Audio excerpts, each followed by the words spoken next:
Good afternoon.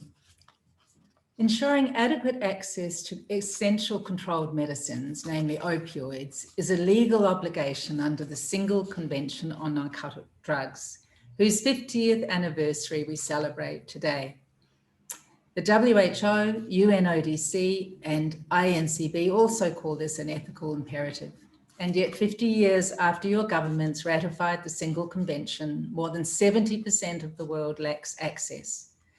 In the early 1990s, as a palliative care doctor in training, I collected patients' unused analgesics, including opioids, obtained customs declarations, and legally mailed them to palliative care colleagues in Southeast Asia who were unable to access these medicines for their cancer patients in need. 30 years later, the situation is much the same. Only 5% of palliative care providers in that country in 2020 report having an uninterrupted supply of immediate release morphine for their patients. The COVID pandemic has weakened global pharmaceutical supply chains.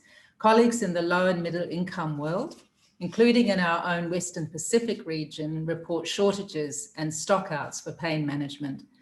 Member states need buffer stocks for emergencies and should consider investing in regional manufacturing and procurement hubs.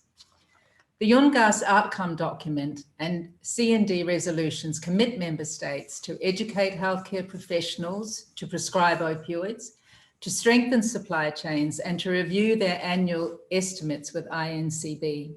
We NGOs can assist because we know that change requires personal connection and engagement.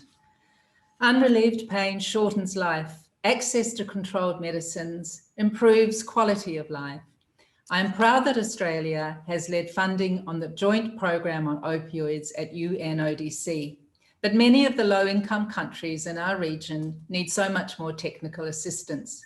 Member states, please enable clinicians to discharge our duty of care to relieve the pain and suffering of our patients, your people. I thank you.